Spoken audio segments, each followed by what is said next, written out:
amigos, venimos de las estrellas, viajamos por las estrellas. Estamos en una nave espacial que se llama la Tierra, que gira alrededor del Sol. El Sol gira alrededor de otro Sol, que se supone que se llama Sirio. Y así el movimiento está en permanente, el universo está en permanente movimiento. Y hoy, como siempre, estamos aquí con unos temas espectaculares. Edison, ¿qué temas tenemos para hoy? No, hoy tenemos unos temas espectaculares. Darte, bueno, el saludo, pues, y el saludo a nuestros televidentes. Temas muy importantes hoy. Temas tanto extraordinarios como interesantes.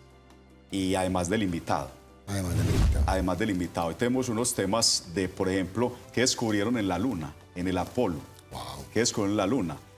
Por ejemplo, el contenedor babilónico. Tú has hablado mucho de la cultura sumeria. Ese es uno que a mí siempre me ha intrigado mucho y es esa carterita, ¿no? Ese maletín, pero además de ese maletín, el reloj.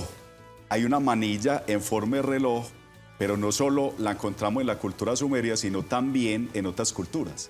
Sí, con el maletín. Con el maletín, sí, señor. Bueno, muchos temas. Una isla en Chile. Una isla en Chile. Hay una isla que es un misterio hace muchísimos años en Chile, que es la isla Friendship, que se dice que han interceptado comunicaciones de seres extraterrestres, comunicaciones de radio, que dicen, ves, se está acercando la nave para darle aterrizaje, en fin. Y otro buenísimo, y es que ustedes saben el efecto del colibrí. El efecto del colibrí es que el colibrí, aparentemente, cuando estás sobre la flor, no ataca la flor, sino que se mantiene en este movimiento. Y eso es algo bien interesante para uno entender cuando hay un asteroide, porque los asteroides no hacen eso, pero resulta que por ahí hay un personaje, una cosa que se llama el Caballero Negro, que está cerca de la Tierra y hace el efecto del colibrí. ¿Qué será? Eso. Entonces vamos a preguntar hoy también ese tema, ese satélite, el Caballero Negro, y el misterio de los agroglifos en los campos de cultivo de cereales de Inglaterra, Holanda y algunos países como Italia. O sea que no se pueden perder este programa de Viaje a las Estrellas porque va a estar buenísimo.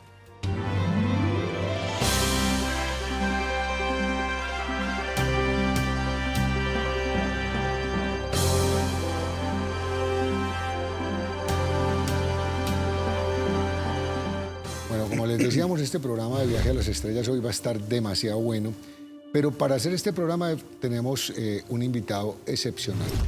Bueno, Joseph Guijar, 40 años investigando el fenómeno ovni, es un periodista, escritor, divulgador, es muy famoso en España, en Madrid, es un madrileño pues muy especial y se ha encargado de investigar. Por ejemplo, fue director y staff de revistas como Karma 7, Año Cero y Más Allá, muy famosa. Tú estuviste en Madrid y sabes de qué estamos hablando. Sí, pues hay digamos, muy interesante con los europeos, en especial en España.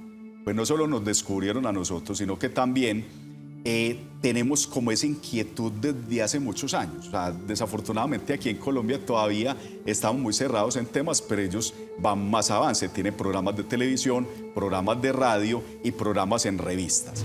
Podría yo decir que tú, por ejemplo, con este programa Viaje a las Estrellas, das como un salto cuántico aquí en Colombia con un programa como estos. Pero, por ejemplo, Joseph ya lleva muchos años, estamos hablando de 40 años, como divulgador de todos estos temas. Es correcto, y aprovecho para saludar a un señor que en estos días se me acercó y me dijo exactamente lo mismo. Me dijo que cómo éramos de valientes sacar un programa de Viaje a las Estrellas y hablar de estos temas. Y yo pienso que no es un tema de valentía, porque hoy por hoy ya no tenemos ninguna amenaza de hablar concretamente de ningún tema, gracias a Dios.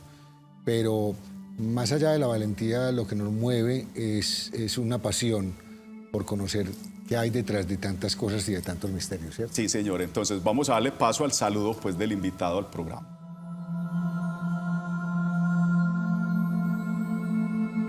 Mandar un mensaje muy especial a todos los amigos de Viaje a las Estrellas y en especial a mis queridos amigos Iván Obando y Edison Flores. Os deseo desde aquí muchos éxitos desde vuestro canal.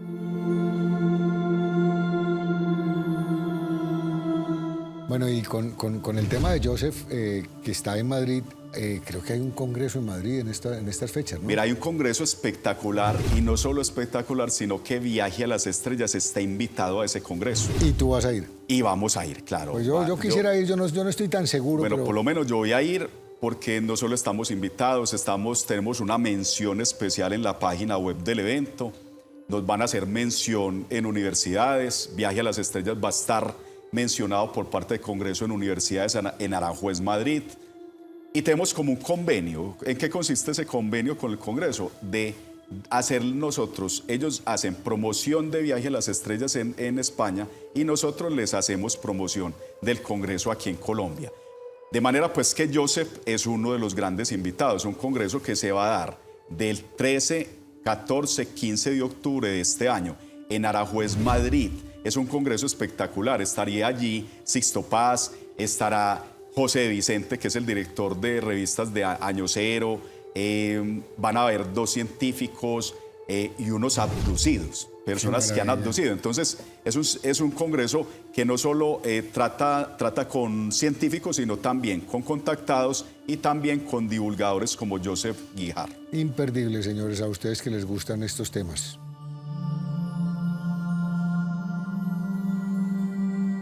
Quiero invitarles a escuchar mi conferencia que versará sobre el apasionante mundo de los contactados, la canalización, en el Congreso Cosmos, que tiene lugar en la maravillosa ciudad de Aranjuez, en la provincia de Madrid, los próximos días 13, 14 y 15 de octubre. Así que están todos ustedes invitados.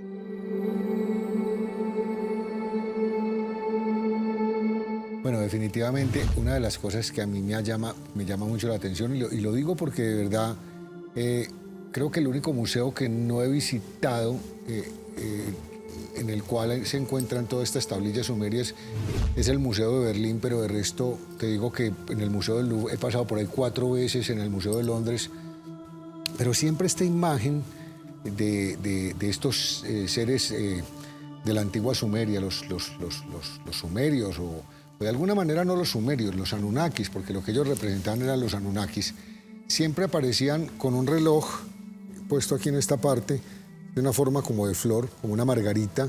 Y lo curioso es que no solamente un reloj, sino que son 2. Me he dado cuenta de que son 2. Pero siempre cargan una carterita. Y yo siempre digo, ¿y qué será esa carterita? He llegado a creer que es como una fuente de poder, o un sistema de comunicación, o un celular. ¿Qué es la carterita? ¿Qué dice Joseph? Bueno, te cuento, ahora que mencionas el Museo de Berlín, pues yo he tenido la oportunidad de estar en todos los museos, de British Museum, he estado en el Louvre y estuve en el Museo de Berlín. ¿Qué museo? Wow. Me impresionó mucho porque ellos transportaron en buques ciudades y las colocaron en el museo. Había una fascinación y una obsesión de Hitler por toda la cultura sumeria. Inclusive están, digamos, la ciudad de Babilonia, con los colores originales, que son colores azules. Toda la ciudad, pues parte de esa ciudad, colgantes de Babilonia, y tú puedes entrar a la ciudad, recorrerla, etcétera. Entonces, pero tú sabes por qué Hitler buscaba tanto en la cultura sumeria. No. Porque él estaba buscando la inmortalidad. Y los sumerios, dentro de estos escritos que hay, acuérdense que un año de vida de un sumerio, no, de un Anunnaki, son 3.600 años de vida nuestro. Luego, estas personas tienen casi que la fórmula de la inmortalidad. Porque si tú multiplicas eso, no sé por cuántos años, porque pues, de hecho dicen que Enki todavía está vivo. Estamos hablando de que Enki, llegó 450.000 años.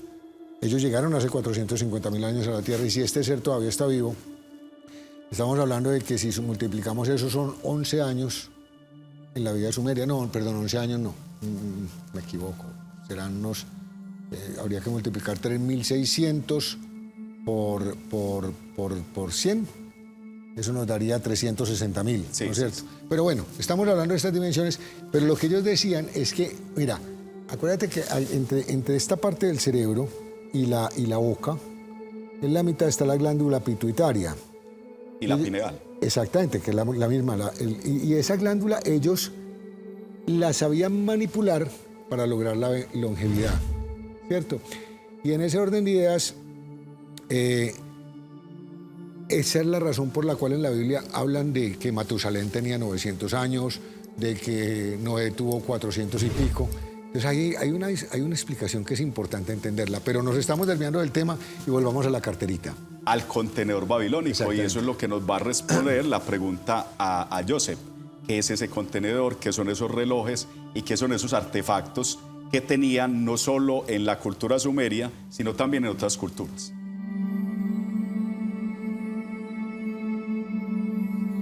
Es verdad que una de las imágenes más icónicas del presunto contacto entre seres venidos de otros planetas y el ser humano se remonta a la civilización babilónica y aún antes, la sumeria.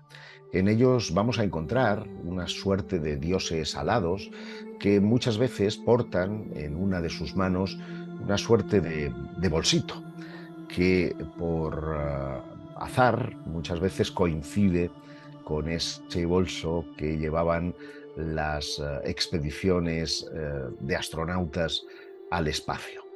Hay que decir que estos seres son conocidos como Abgalus, son divinidades que cuando uno lee, cuando uno traduce las inscripciones sumerias, parecen estar haciendo referencia a dioses que vinieron del cielo. De ahí que algunos investigadores quisieran armar una relación íntima entre esos dioses venidos de las estrellas como los extraterrestres que concebimos hoy, en la medida en la que se parecían a los astronautas. Hay una enorme discusión acerca de lo que representa esto, que para muchos es un odre, habida cuenta de que algunas representaciones, como las que encontramos en Babilonia y que se remontan aproximadamente pues, al 800 y pico antes de Cristo, es como, o sugieren como que está mojando una piña, algo parecido a una piña, y luego la ofrece. Por lo tanto, cabe entender que se trata de una suerte de depósito, de odre, de piel que contiene algún tipo de ungüento con el que poder pues bendecir, ¿no? Esta sería la interpretación más ortodoxa, pero es verdad que vamos a encontrar ese tipo de representación en los primeros templos de la humanidad, por ejemplo en Göbekli Tepe, en Turquía, donde en las columnas centrales que conforman esos templos tienen ese tipo de representación y que curiosamente tiene a su alrededor otros símbolos como pájaros que están en correspondencia con posiciones estelares. Es decir, sugiere una especie de relación entre las estrellas y este misterioso bolsito. Yo he tenido oportunidad de rastrearlo en muchos lugares y finalmente encontré en Azerbaiyán una serie de bolsos parecidos que en realidad estaban etiquetados en un museo como pesos, es decir, eran como en la balanza romana, como tener el peso de 20 kilos, el de 10 kilos, el de 5 kilos, pero claro, no tiene ningún tipo de sentido. Por más que esa misma representación la vamos a encontrar no solamente en Oriente Medio, sino que aparece, por ejemplo, en los gigantes de Tula, en México, que aparece, por ejemplo, en otras representaciones en Galicia, en el mundo celta, en Irlanda. Lo vamos a encontrar en muchos lugares del mundo. Y esa sí es una incógnita, porque para que coincida esa misma representación en esos enclaves, sin que hubiera, vamos a decirlo así, un instructor que nos dijera, representad esto para esta función, es como predecir que una orquesta afine y nos interprete la misma sinfonía al mismo tiempo en varios lugares del mundo sin que haya existido nadie que nos lo haya dicho. Y esa es para mí la mejor defensa de que existe algún tipo de contacto ancestral con algo que nos supedita, porque además esa fecha es coincidente en todas las partes del mundo, que alrededor del 12.000 antes de Cristo, del 10.500 antes de Cristo, es decir, hace ahora 12.000 años, se produjo un algo que cambió el destino del mundo.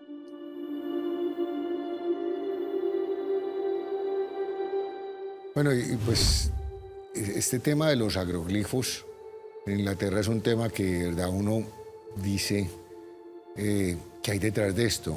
Y es un tema como que espacial. Y si lo comparas de pronto también uno qué diría. Entonces las huellas de Nazca son también agroglifos, pero no agroglifos porque ellas las hacen en el desierto. Sí.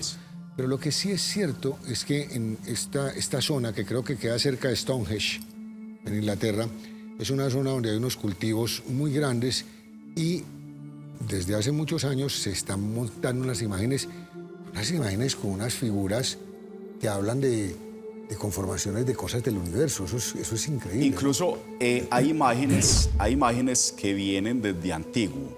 O sea, desde antiguo han descubierto imágenes de 11.000 años, de 12.000 años, pero formadas en rocas. Ahora vamos a la actualidad con este fenómeno que son los agroglifos o los círculos de las cosechas. Muchos dicen, y digamos que son personas que hacen esos cultivos, pero esos círculos, pero se ha descubierto que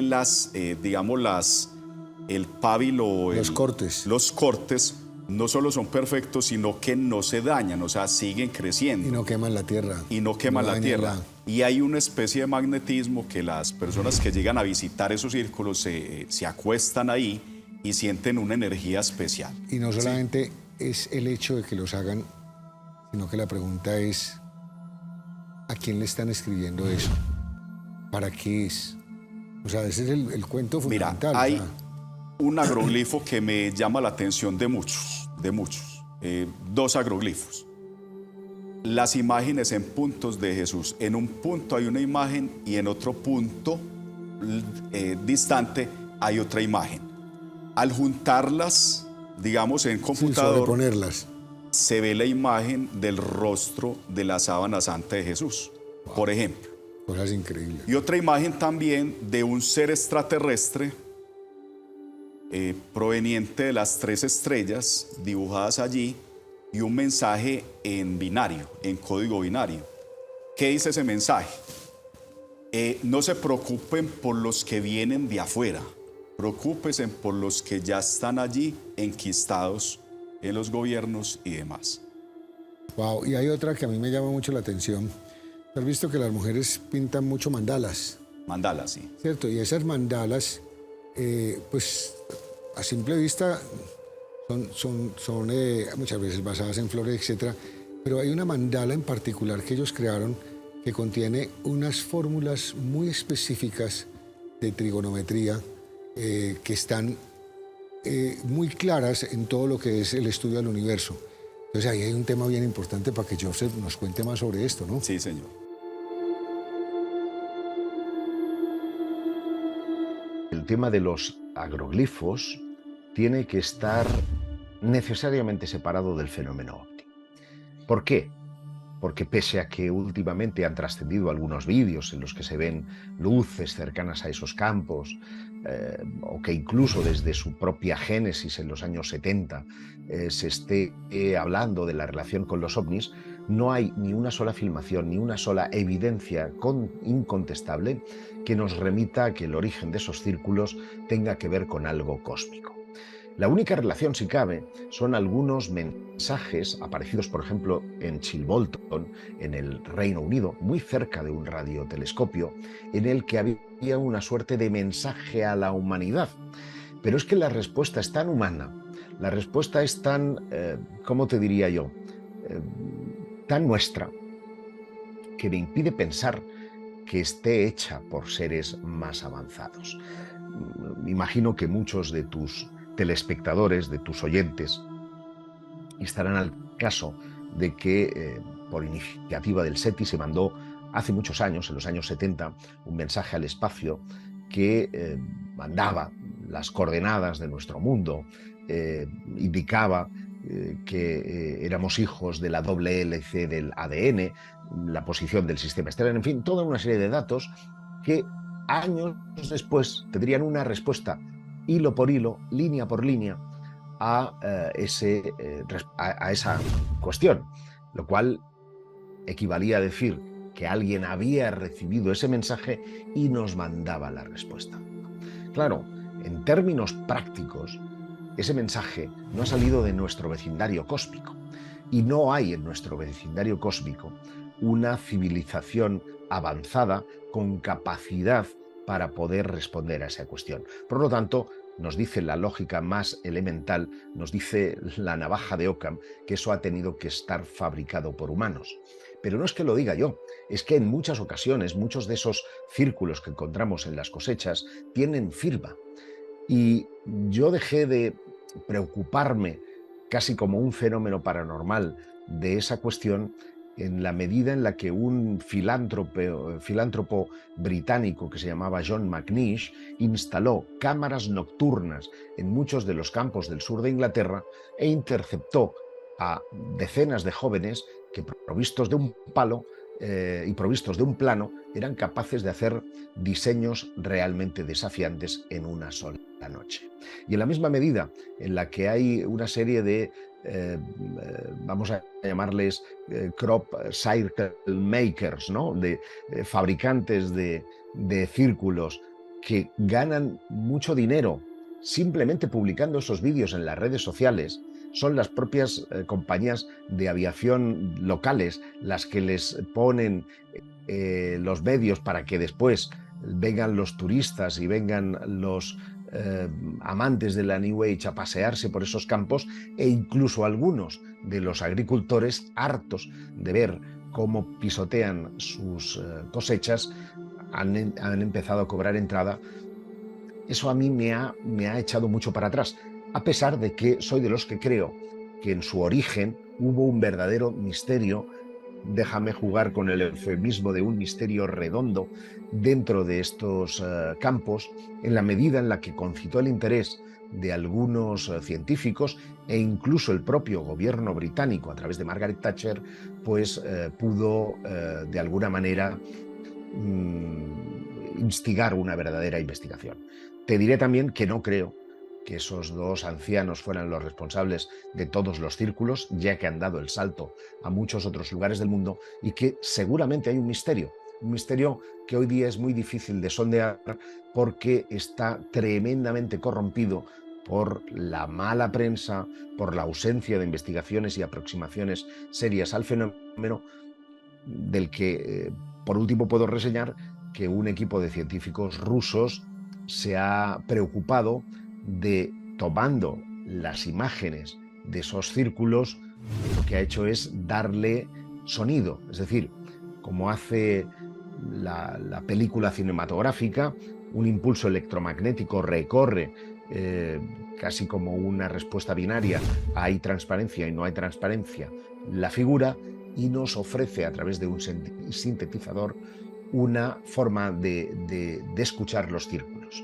Pero es que lo sorprendente, y esto hace ya algunos años lo descubrió Rubén Uriarte del MUFON, es que el proceso inverso también ocurre. Es decir, si nosotros vemos en una forma de onda esos círculos, vamos a ver que la forma de onda, que hay una perturbación de tipo electromagnético que produce la misma onda de forma en el mismo dibujo de del propio campo. Por lo tanto, hay una relación entre la vibración y el sonido y el agroglifo, lo cual podría explicar que algunos hayan relacionado esto casi como una respuesta de la Tierra más que con un fenómeno de las estrellas.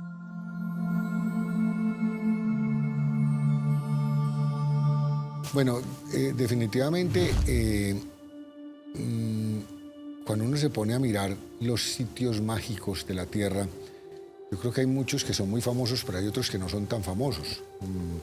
Digamos que uno se pregunta en la isla de Pascua, con todos estos personajes los estos, sí, exactamente. Y esa le pertenece a... La isla de Pascua le pertenece a Chile. A Chile, sí. Por supuesto. Es increíble que le pertenezca a Chile porque queda casi que la mitad del Pacífico. Pero finalmente hay otra isla en Chile que también es bien interesante y que no es tan conocida. Antes de empezar con lo de la isla Friendship, te quiero contar, hay muchas historias, muchos historiadores que hablan de islas que aparecen y desaparecen misteriosamente en el mundo. Pero hay una isla en particular en Chile que la han investigado desde mucho tiempo atrás, muchos años. Ya van investigando, Joseph la ha investigado y han interceptado, digamos, mensajes de radio, han visto seres, digamos, en el océano tipo pleiadianos. Hay un misterio impresionante con esa isla. Persecuciones, etcétera. Persecuciones de aviones, han visto aterrizar los ovnis allí, etcétera. Entonces, Joseph es un gran investigador y se ha concentrado mucho en los misterios de la isla Friendship. Así que miremos a ver qué más misterios nos puede contar Joseph que tiene esa isla.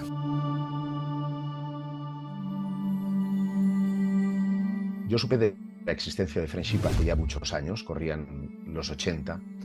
Un investigador hispano-chileno, Raúl Núñez Gálvez, visitó mi casa y depositó en mi cassette una grabación en la que se escuchaban unas voces metálicas que estaban como anticipando las maniobras de un objeto no identificado que estaba siendo observado por 3 millones de chilenos en agosto de 1985.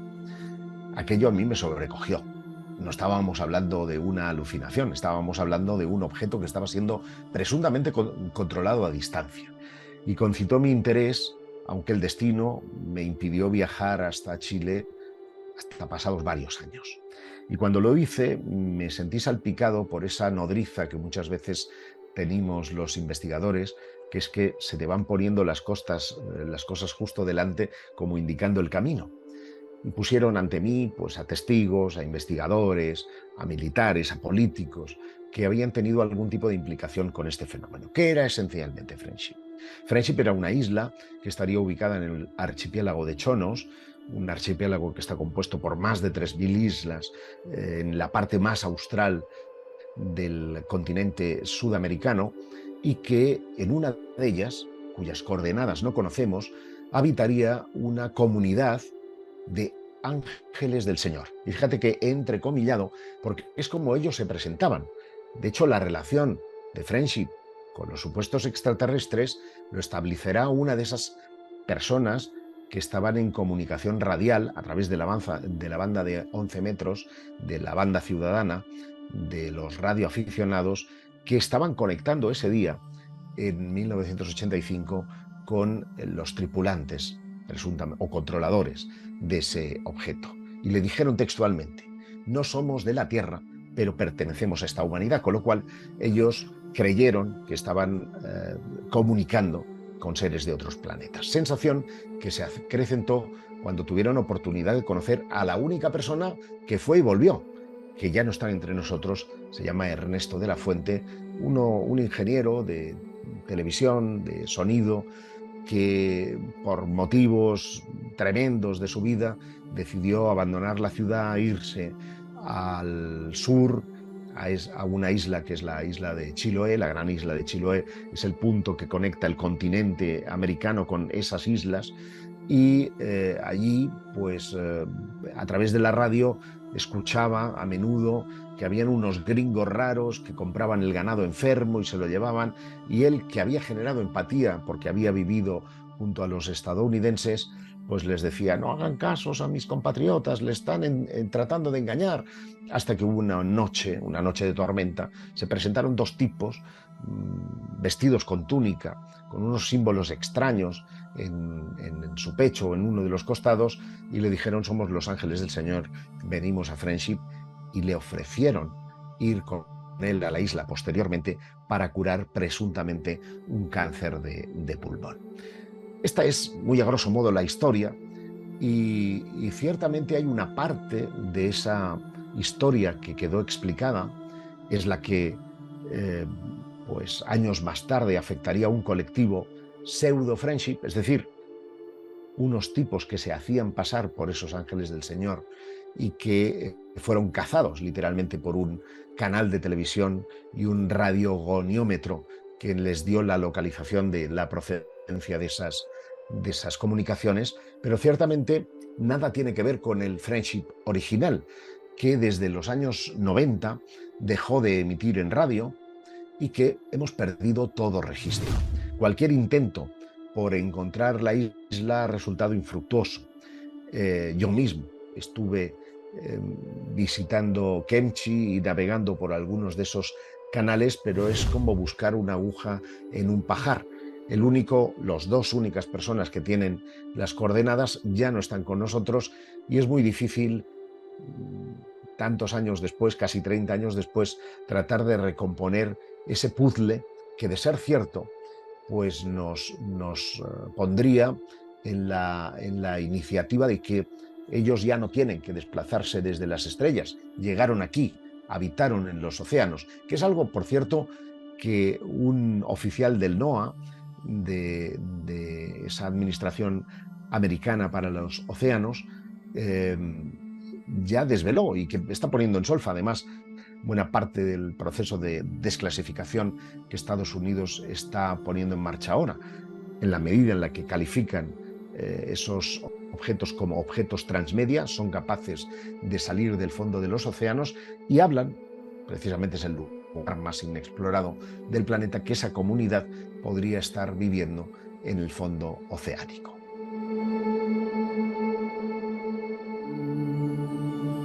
Bueno, en estos días leía yo, y no lo leía dentro de una de estas revistas de ufología ni de nada, sino que lo vi concretamente en un medio que lo que llamarían hoy en día, que tiene el blockchain muy verificado. Y en este medio mencionaban de que hay un meteoro, pues normalmente los meteoros, obviamente, vienen de lo que los sumerios llamaban el cinturón repujado, el cordón de asteroides. Se supone que entre Marte y Júpiter había un planeta que se llamaba el planeta amarillo. En ese planeta, según la mitología sumeria, chocó contra una de las lunas de Nibiru y se desintegró. Parte de esa desintegración vino hacia la Tierra, parte fue hacia la Luna, pero quedó este cinturón de asteroides. Luego todos los asteroides que llegan a la Tierra viene de ese cinturón de asteroides, y por eso, de alguna manera, y diría yo, apenas estamos empezando, podemos entender cuáles vienen. Gracias a Dios hoy podemos entender cuáles vienen, ojalá que los tengan muy chequeados, eso sí. Pues resulta que hay un asteroide que no viene del cinturón repujado o del cinturón de asteroides, sino que viene de más allá, inclusive viene más allá del sistema solar. Y tiene una circunstancia muy simpática, porque se supone que lo que hace que los satélites se mantengan cerca de la Tierra es porque están colocados a una distancia específica donde la fuerza centrípeta, que es la que nos acerca, y la fuerza centrífuga, que es la que los aleja, tiene un equilibrio, y eso hace que el satélite se quede ahí en ese puntico, orbitando alrededor de la Tierra y acompañándola en su giro. Y bueno, lo que tienen que hacer es, cuando se está yendo un poco, lo acercan, y por eso los satélites tienen una vida específica. Pero resulta que es que aquí estamos hablando de un satélite que, primero que todo, no viene del sistema del cinturón de asteroides, sino que es un satélite que viene de más allá, y fuera de eso tiene una forma y un comportamiento que no es normal, que, vuelvo y les digo, es como el colibrí. Cuando un asteroide viene, es porque viene, pero ningún asteroide viene y hace esto, o hace esto, o hace esto.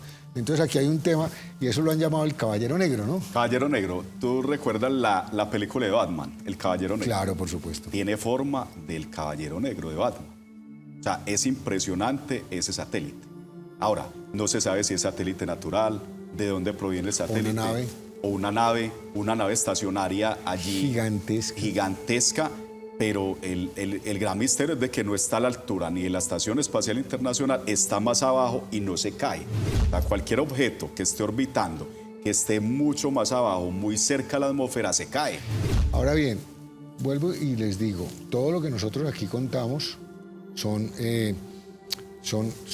cosas que vemos, investigaciones que se hacen, pero obviamente no estamos dando la confirmación exacta, estamos simplemente exponiendo los temas para que ustedes los analicen y saquen sus propias conclusiones. Ahora, una de las investigaciones, digamos, con lo del Caballero Negro, este satélite es súper extraño, es de que Nikola Tesla lo mencionó, y al parecer él tenía comunicación de radio con ese satélite. Wow. Ese es uno de los misterios. Ahora, a Nikola Tesla no se le dio crédito en esa época, pero hoy día sí.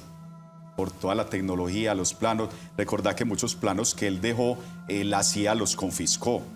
el FBI.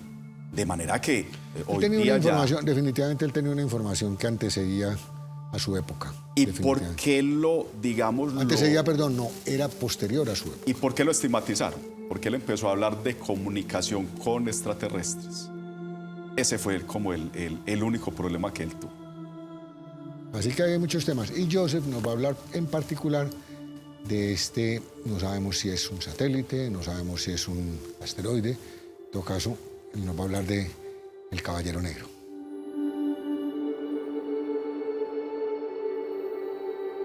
Es difícil poder determinar con exactitud qué es esto del Caballero Negro. Yo de entrada te diría que es un mito que, como todos los mitos, tienen algo de verdad. Y es que, para hacerlo rápido, se presume, y esto sí está comprobado, que tanto Tesla como Marconi estuvieron recibiendo señales de radio del espacio exterior. Hay incluso algún artículo publicado en el New York Times que acredita tal historia, y se cree que esas transmisiones podían pertenecer a un satélite que llevaría espiándonos décadas y décadas, seguramente incluso cientos de años antes de que el hombre hiciera sus primeros pasos en la carrera espacial. El caso es que ese objeto orbital ha sido detectado en varias ocasiones a lo largo del tiempo. Una de las más famosas es una fotografía espacial tomada precisamente desde una cápsula y que dio origen a una posible explicación, y es que una manta térmica se habría escapado de unos ejercicios llevados a cabo desde esa sonda. Lo cierto y verdad es que ese es el mito, pero hay una correspondencia interesantísima y muy de actualidad. Hay una astrofísica que se llama Beatriz Villarroel, que está muy en la línea de buscar evidencias científicas de la presencia extraterrestre en nuestro planeta.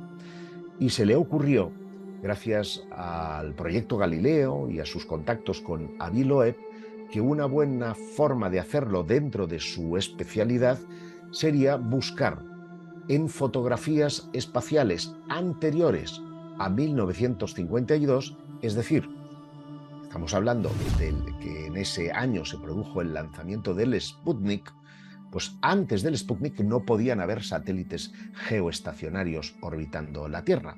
Pero sin embargo, sí hacía ya algunas décadas que se estaban llevando a cabo fotografías astronómicas. ¿Qué pasa?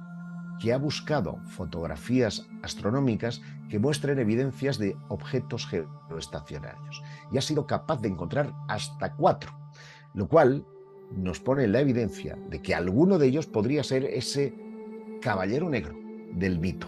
Caballero Negro que está rodeado además, como buen mito, de toda conspiración, habida cuenta de que algunos de los científicos que se han aproximado a este fenómeno fueron después silenciados, a riesgo de ser desacreditados, y por último hay quienes incluso llegaron a deducir un posible mensaje radial que saldría del mismo, con lo cual tienes todas las piezas de un magnífico puzzle que, eso sí, está basado en algo de verdad.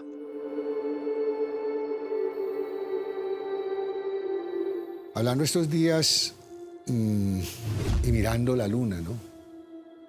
Hay unas lunas últimamente gigantes, ¿no?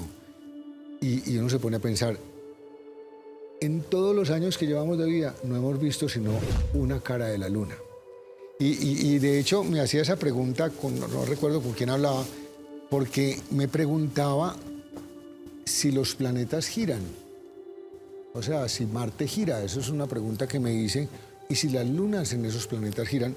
Pero lo que sí es cierto es que la Tierra gira por el efecto de la Luna. Es decir, la Luna está puesta a una distancia de la Tierra que hace que la Tierra haga el movimiento. Si no tuviéramos la Luna, que es importantísima para la vida en la Tierra, si no tuviéramos la Luna, la Tierra no giraría. Luego siempre habría un lado oscuro.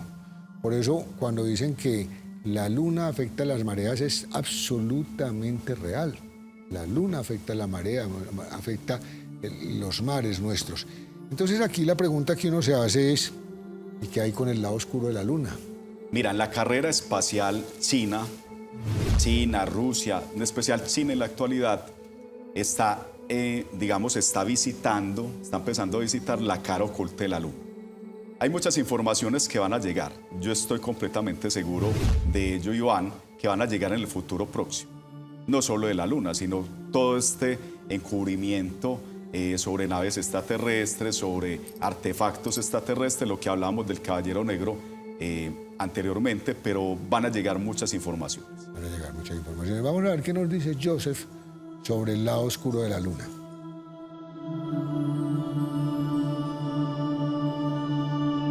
Creo que el hombre llegó a la Luna. No puede ser de otra manera porque tenemos en la Tierra unas cuantas toneladas de piedra lunar y esa es la mejor evidencia. Además, cualquiera que tenga un radiotelescopio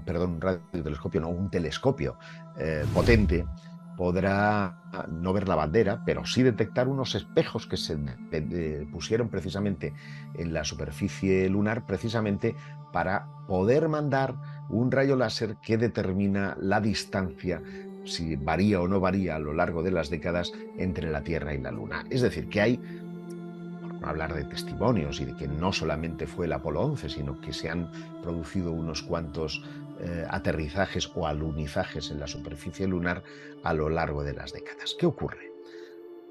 Que sí hay misterios en torno a la carrera espacial, sobre todo, si quieres, en el efecto de conspiración entre quienes llegaron primero, porque fueron los rusos quienes a través de la Lunik 9 mandaron las primeras imágenes y constataron que era posible aterrizar, porque entonces la creencia es que el suelo, la superficie lunar era muy blanda y podía prácticamente engullir la nave como si fueran unas tierras movedizas, y esto nos entronca con un trabajo de un venezolano, el señor de Rojas, que fue quien eligió con sus cálculos el lugar del Mar de la Tranquilidad en el que tenía que aterrizar el Apolo 11, y curiosamente de Rojas hablaba que él tenía que viajar a la Luna antes de que fuera silenciado, es más, prácticamente borrado de la historia de la NASA y de su gesta, ¿no? Para no solamente llegar a la Luna, sino elegir tanto los trajes como el lugar del alunizaje. Hay un querido amigo que ha hecho un trabajo encomiable de recuperación de su memoria y ha logrado, además, comprobar con documentos todo esto que os estoy acreditando. Pero más allá de esto, es evidente que hay un interés hoy día por la Luna y específicamente por la cara oculta de la Luna. Que esto sí es llamativo, porque además es por azares de las órbitas y los tamaños de la Tierra y la Luna, algo que nos sucede y que es muy peculiar, y es que siempre vemos la misma cara de nuestro satélite. Y la cara oculta de la Luna concita a hoy día el interés. ¿Por qué? Pues porque es un lugar precisamente ciego. Chinos, rusos, estadounidenses han puesto sus miras en ese lugar para llevar a cabo algo que desconocemos a espaldas de todo el mundo. Hombre, no hace falta ser un lince para pensar que tiene que ver con lo militar, con la supremacía espacial, porque es, por desgracia, lo que mueve el mundo. Pero hay muchas otras razones por las que la humanidad ha puesto ya su ojo en la Luna, y no tanto en la Luna como satélite, sino prácticamente como un trampolín para llegar a Marte, que es nuestro primer destino. Destino que planean las élites de entrada, pues como un lugar de paso, porque sabemos que tarde o temprano la vida en la Tierra será insostenible y necesitamos mudarnos de casa. Y para ello necesitamos poner a prueba nuestra capacidad de viajar en el espacio. Y el sistema solar es solo una etapa, vamos a decir, primigenia, porque lo que nos interesa, lo que nos puede salvar es el viaje interestelar. Y eso supone cambiar de sistemas de movilidad, sistemas de propulsión, sistemas de movernos por el espacio, porque hay que superar la velocidad de la luz o saber utilizar agujeros negros, agujeros de gusano o cosas que hoy por hoy todavía no podemos imaginar y que serán, en definitiva, quienes nos permitirán introducirnos en el centro de la galaxia.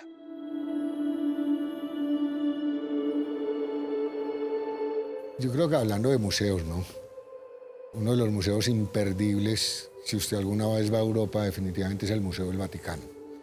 En el Museo del Vaticano usted puede encontrar desde arte renacentista, arte del medioevo, arte posterior al medioevo, y arte en todas las manifestaciones, en pinturas, obviamente en esculturas, pero adicional a eso hay cualquier cantidad de objetos y de artefactos fantásticos que están allá, porque los gobiernos se los han regalado a los papas durante todos estos años. Más allá de preguntarse por qué tanta riqueza, etcétera, aunque yo parto de la base de que allá están bien porque igual están generando una prosperidad, a pesar de que haya habido algún conflicto histórico sobre eso. Uno se pregunta, ¿y qué más sabe el Vaticano? Porque al Vaticano le han contado muchas cosas y le han regalado muchas cosas, ¿o no te parece?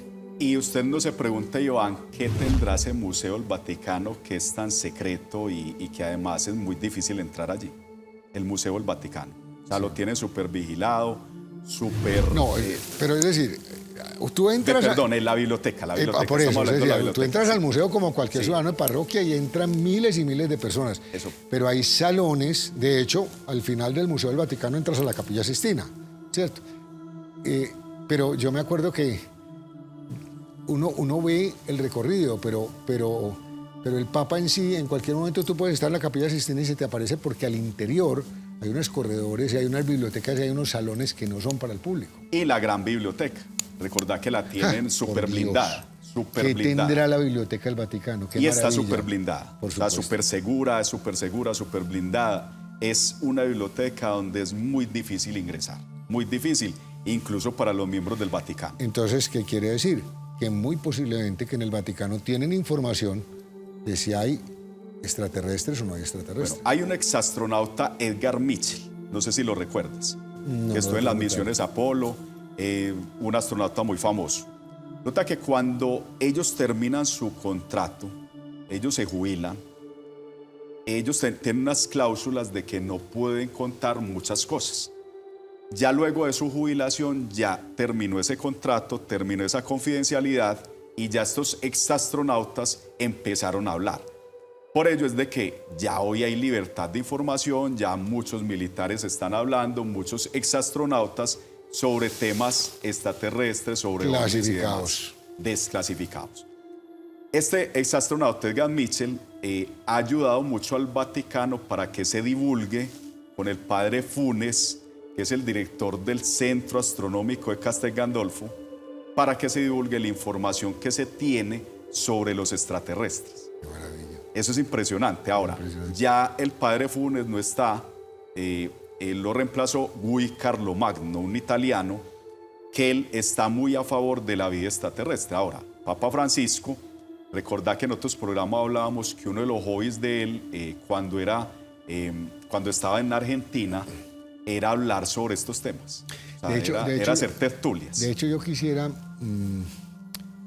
mandarle un saludo muy especial a una pastora a quien quiero mucho, que es la pastora Luzmila, porque en algún momento me cuestionó de que esto le quitaba, cuando hablábamos de los sumerios y todo esto, de que esto le quitaba el cristianismo, a la figura de Cristo. Y yo, con todo el respeto, estoy completamente en desacuerdo, porque yo pienso que mientras más misterios se develan en el universo, más grande es mi imagen sobre Dios.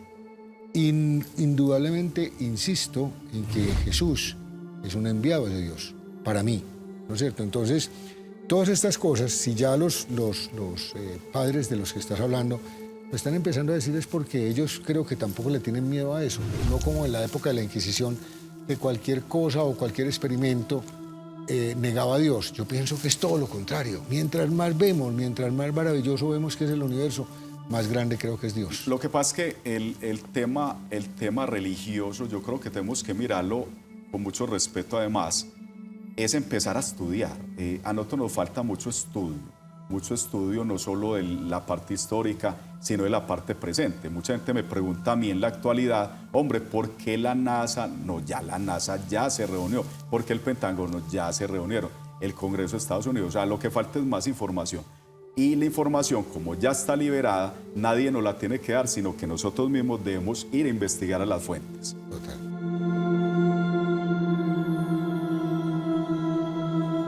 Entre los astronautas que después volvieron y se les preguntó acerca del tema extraterrestre, siempre han sido muy violentos. Siempre se ha dicho que no, incluso a pesar de que hay una grabación apócrifa que en el momento en el que se interrumpe por unos segundos la comunicación entre el Eagle y Houston, se cree que fue porque se estaba tratando de ocultar algún tipo de observación ovni o de contacto en alguno de los cráteres que estaban cerca del módulo espacial.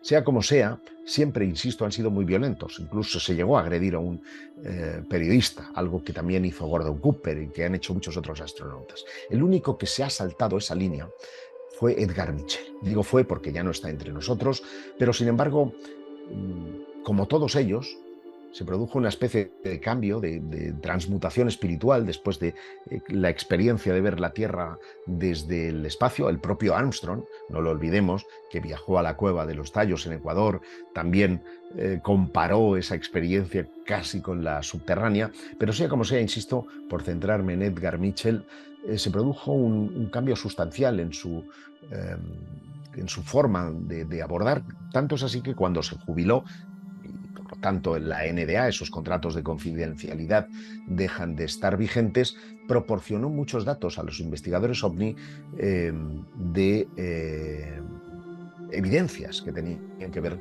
con las visitas de seres extraterrestres.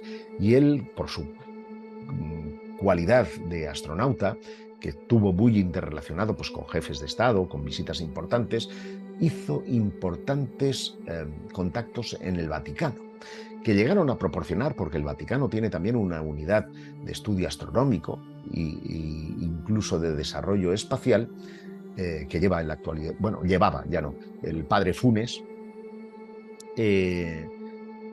llegó a mantener contactos, digo, estrechos, que ponían evidencia con políticos, como es el caso de John Podesta, y esto lo sabemos a través de los emails, de que existían evidencias de contacto entre extraterrestres, entre seres extraterrestres y personajes influyentes tanto del ámbito religioso como político de nuestro planeta. Esto, desde luego, nunca se ha podido confirmar, pero nos pondría en la senda de algo que está muy actual, y es si realmente la humanidad ya ha establecido contacto, ha podido recuperar objetos e incluso ha podido tener contactos estrechos con los tripulantes de los no identificados.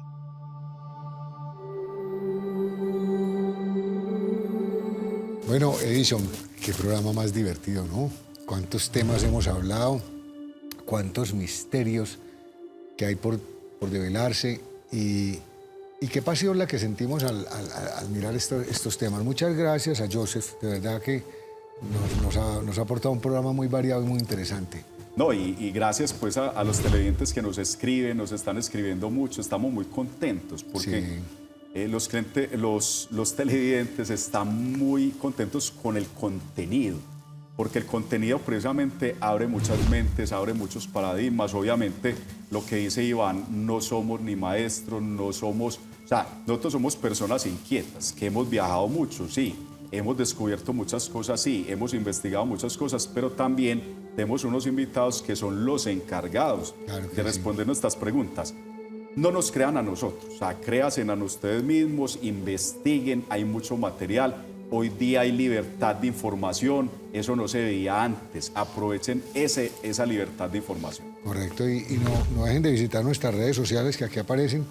Estamos muy contentos, tenemos muchas visitas en YouTube y eso nos da mucha alegría y muchas visitas, no solamente de Colombia, que es de donde originamos este contenido, sino desde muchas partes. Estos días me escribió una señora de Argentina, así que maravilloso que estemos conectados todos a través de estas cosas que nos inquietan tanto, ¿cierto? Sí, en todo caso visítenos, síganos visitando nuestro canal de YouTube, TikTok, Instagram. Hasta pronto. Hasta pronto.